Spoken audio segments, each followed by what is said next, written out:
Americans and black people, is he black enough? And so I think that's the kind of thing that comes, because he does not demonstrate to permit. The other thing I really see that's really interesting, that a lot of people have been asking across the country, why isn't Barack Obama responding to Hillary Clinton in the same way that she's responding to him? And part of the answer is because he's too intelligent to do it. And he recognized that he's going to handicap himself if he is seen as over, too strong, and male-battering toward her. So I think he does. An angry black male, from that particular perspective. So he knows this, and he's keeping himself, and he's self-defining himself as this articulate American for the presidency who happens to be African-American, as opposed to an African-American presidential candidate who is handicapped by the perceived limitations of his race. Well, on that note, our earlier discussion and your mention of the importance of the black church and this notion of black power. Recently, there was the litmus test for Barack, but also when he announced his candidacy, this notion of black power as manifested in his church. And his pastor, Jeremiah Wright, became a major issue, and Wright was castigated throughout the press, especially because of the program of self-awareness and development within the community that particular church, that his particular congregation, UCC, promotes as a matter of theology, and the whole question of black liberation theology became controversial in the press. And so much so that recently Dr. Wright resigned as head pastor of the UCC so as to distance himself from Barack Obama, so as to not derail because of the overall potential reaction of the nation once it's discovered that Barack Obama actually comes from a church orientation that is of the tradition that we've been talking about in terms of black power, empowerment, self-development, and economic development, and community development as defined as black power historically.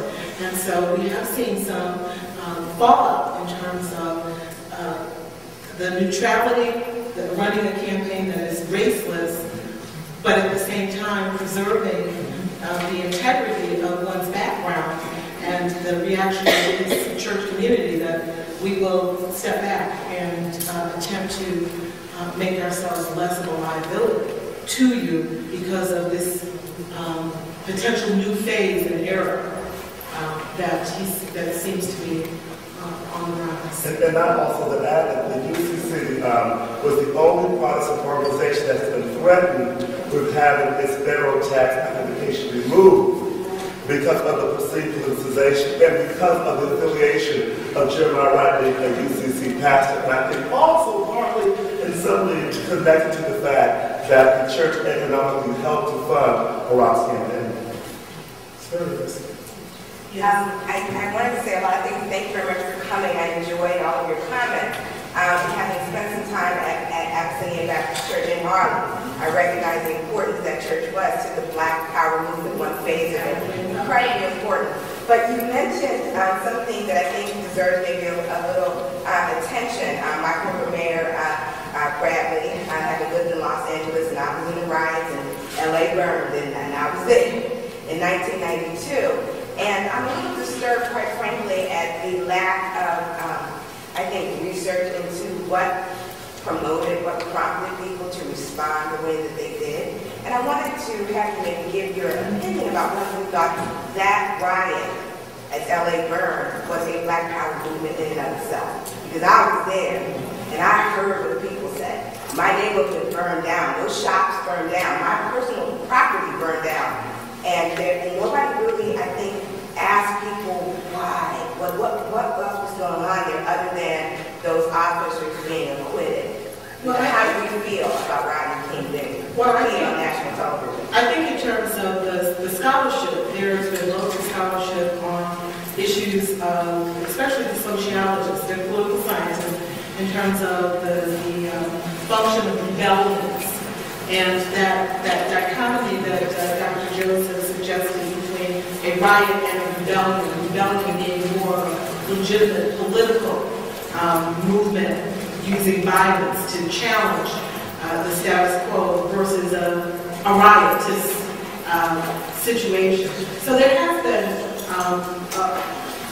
a lot of scholarship in some disciplines on that, and I'd be happy to share with you some of the.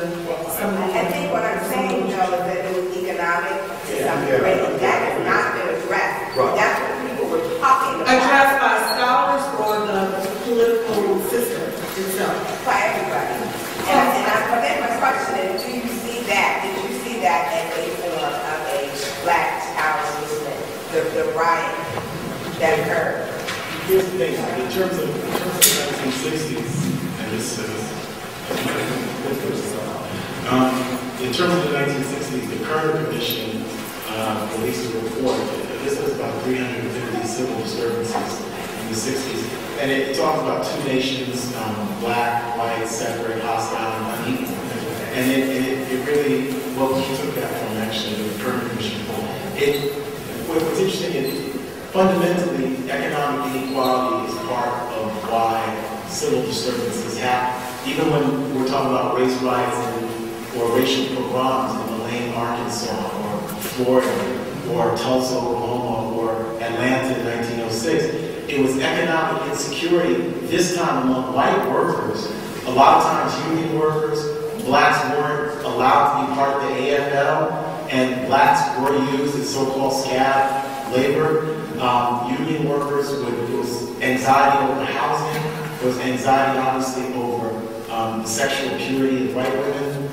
There was a lot of anxiety. By the 60s, the anxiety is not so much as black against white in terms of those race riots. It's really economic anxiety, and white power comes in the form of police brutality. That's why the Panthers claim that urban neighborhoods, what people call ghettos in the 60s, were colonies, and people used to talk about internal colonialism and this kind of stuff. Even before LA, though, in '92, I do think it was economic inequality.